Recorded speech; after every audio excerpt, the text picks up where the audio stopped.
Halo teman-teman semua, kembali lagi di channel kami Experiot 4.0. Pada pertemuan kali ini, kita akan membahas penggunaan platform Firebase, monitoring dan kontrol dengan ESP32.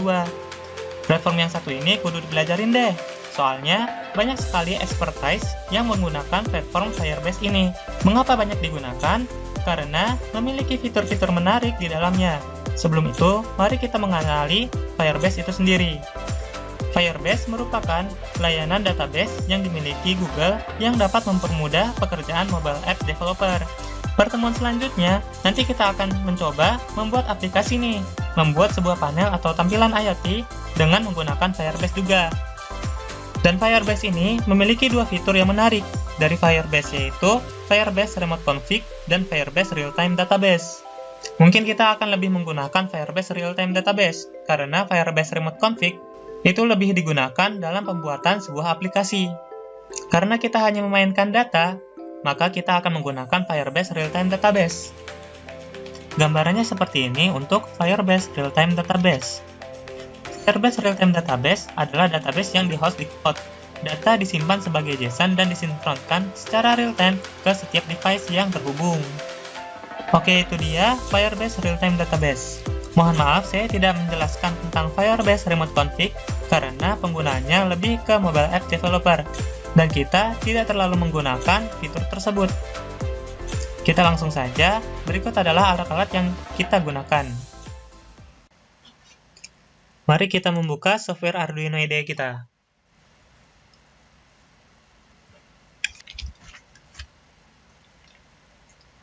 Setelah itu, mari kita menginstal library yang kita butuhkan. Library yang kita butuhkan ada dua.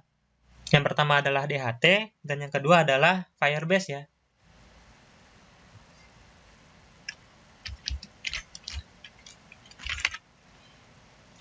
Saya menggunakan library yang di sini nih, DHT Sensor Library. Teman-teman silakan install. Untuk library Firebase-nya sendiri, saya tidak menginstalnya melalui Arduino IDE karena tidak ada yang saya pakai. Saya mendownloadnya melalui Google. Silakan teman-teman membuka Google teman-teman. Firebase ESP32 IOX.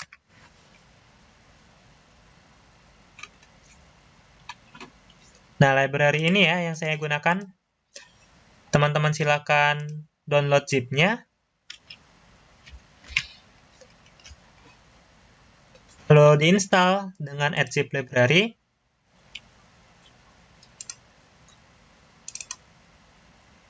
Karena saya sudah menginstalnya, jadi tidak perlu saya open. Teman-teman silakan open sendiri ya. Lalu mari kita buka example dari IOX Firebase ESP32. Nah, lalu gunakan yang Firebase Room ESP32. Kenapa saya menggunakan Firebase Room ESP32 ini? Karena pada example ini mengajarkan kita menggunakan multiple sensor dan menggunakan aktuator. Setelah itu, kita disuruh untuk mengset atau mengisi bagian ini nih, Firebase Host, Firebase Authentic, Wi-Fi SSID, dan Wi-Fi Password. Dari mana kita mendapatkan kedua ini? Teman-teman silakan membuka Firebase teman-teman melalui Google.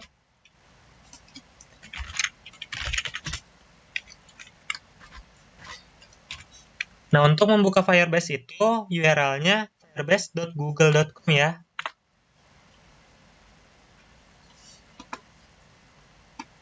Nah, ini adalah akun saya. Firebase ini menggunakan akun Gmail kita. Lalu setelah itu, silakan buka konsolnya.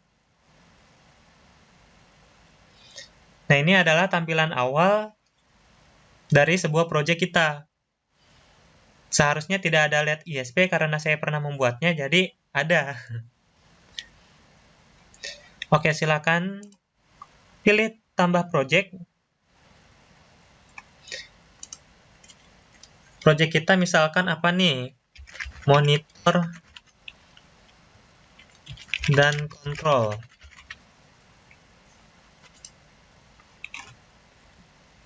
Lanjutkan.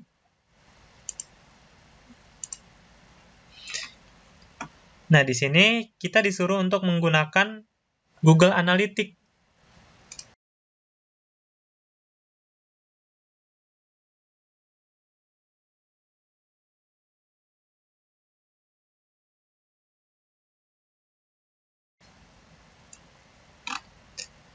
Oke, sekarang kita ada project kita tadi ya. Maaf, saya kembali ke Firebase Console saya. Nah, sekarang sudah ada nih, monitor dan kontrol nih. Lalu ini adalah tampilan dari konsol kita nih. Dari konsol project yang akan kita buat. Lalu, sekarang teman-teman pergi ke setelan project. Lalu, pilih akun layanan.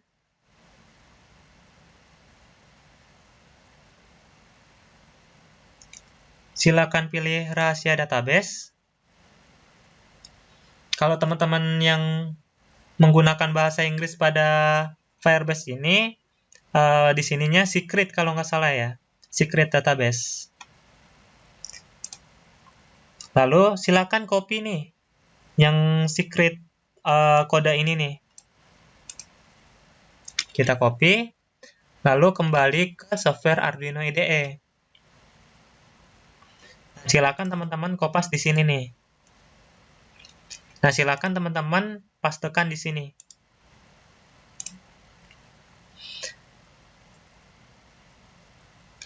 Nah, sekarang Firebase host-nya kita dapatkan dari mana? Kita kembali lagi ke Firebase kita. Setelah itu, pilih yang database.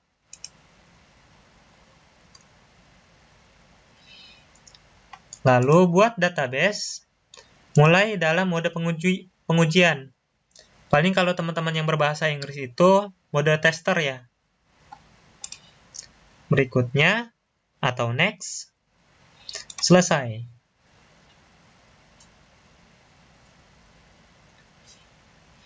Nah, sekarang kita berada di fitur Cloud Firestore. Sekarang teman-teman beralih nih ke real-time database.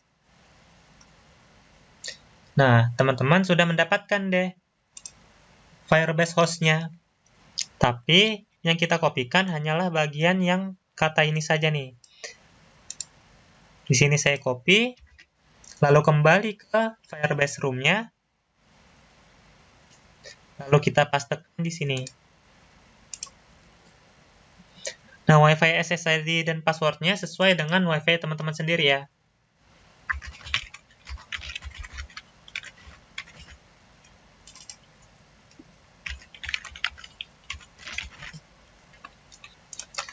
Oke, next ke bagian variabelnya. Nah, di sini ada groove power pin, vibrator pin, light sensor pin, LED pin, button pin, fan pin. Cukup banyak ya pin-pin yang digunakan pada ESP32, tapi untuk pertemuan kali ini, saya hanya mempraktikkan menggunakan DHT11 dan LED built-in yang ada di ESP32. Di sini LED pinnya saya ganti 2 karena LED built-in ESP32 ada di pin 2. Lalu di sini, untuk sensornya saya menggunakan sensor DHT. Mari kita buka example DHT-nya. Saya menggunakan DHT Sensor Library. Lalu pilih yang DHT Tester. Lalu copy pastekan bagian ini.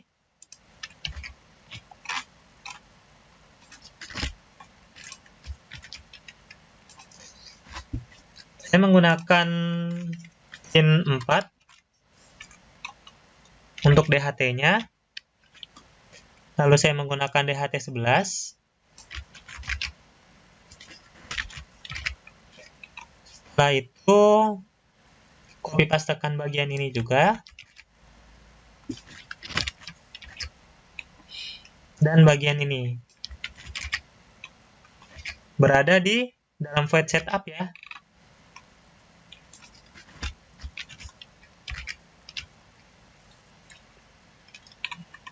Ada lagi kah? Oke, cukup itu dulu. Yang saya gunakan adalah ini ya.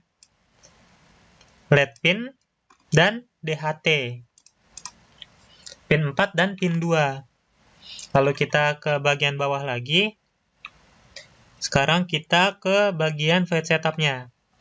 File setup dia menggunakan serial bagian 9600. Nah, di sini saya hanya menggunakan LED pin, yaitu yang ini.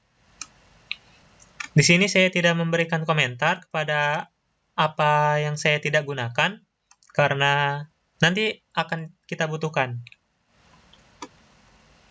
Setelah itu, Firebase memiliki 3 program utama. Yang pertama itu adalah Firebase Set, yang kedua adalah Firebase Get, dan yang ketiga adalah Firebase Push. Firebase Set itu berfungsi untuk mengirimkan data ke bagian push button, nanti bernilainya 0. Setelah itu ada Firebase Get. Firebase Get itu kita dapatkan di sini nih.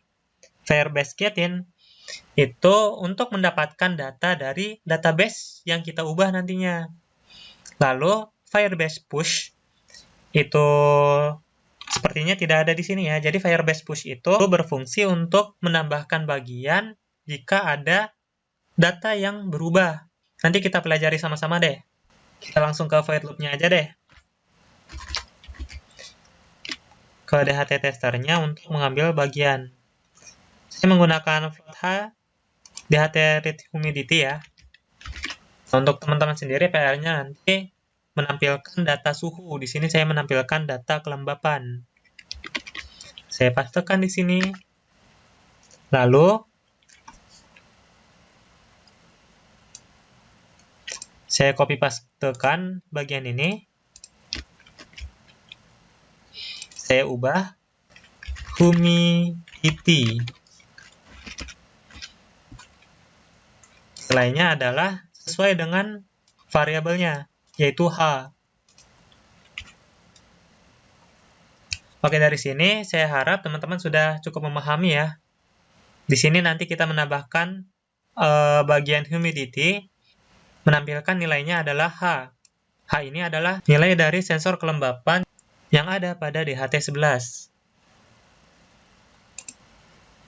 Oh iya, sekarang saya tambahkan serial pin saja untuk melihat data H-nya.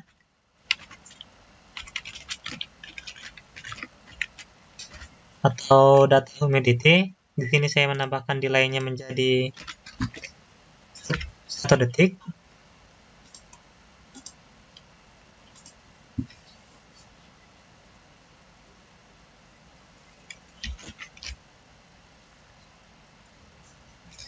Oke, sudah dan uploading. Sekarang kita kembali ke Firebase-nya. Nah, ini sudah ada data kita nih. Coba kita lihat serial monitor kita. Oke, sekarang sudah ada data 41 ya, untuk humidity-nya. Nah, sudah terbaca nih humidity.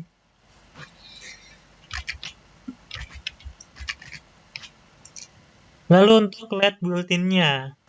Di sini kita menggunakan Firebase Getin red light.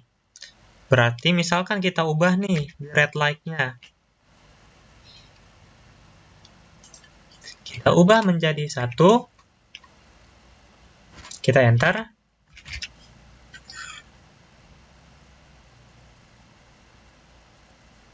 Ya, dia menyala ya. Kita taruh jadi 0 lagi nih. Sekarang kita mematikan LED bulletin yang ada di ESP32-nya. Oke, sekarang dia mati. Jadi seperti itu ya untuk monitoring terhadap humidity dan controlling terhadap LED yang ada di ESP32. Tapi kan tadi kita baru 2 aja nih untuk program utama pada Firebase itu sendiri. Coba sekarang kita menggunakan Firebase.push. Ini kita ubah menjadi push.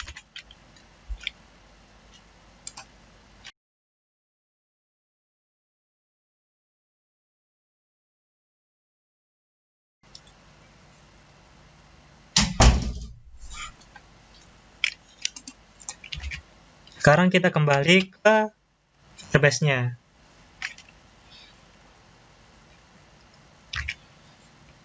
Coba kita lihat serial monitornya. Hah? Kok nan? Oh, mohon maaf kendor.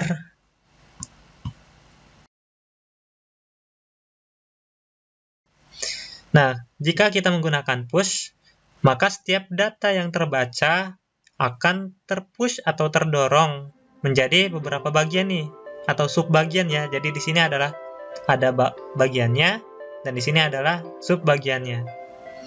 Nah, jadi seperti itu ya. Untuk penggunaan Firebase.push. Di sini ada kodenya. Di sini kode apa sih? Di sini adalah kode autentikasi. Misalkan kita menggunakan sebuah aplikasi, maka kita menggunakan autentikasi ini ke dalam aplikasi tersebut agar mendapatkan data yang ada di dalamnya, yaitu 41. Oke, jadi itu ya teman-teman penggunaan Firebase, kontrol dan monitoring terhadap ESP32. Terima kasih kepada teman-teman semua yang sudah menonton, semoga bermanfaat, dan jangan lupa like dan subscribe.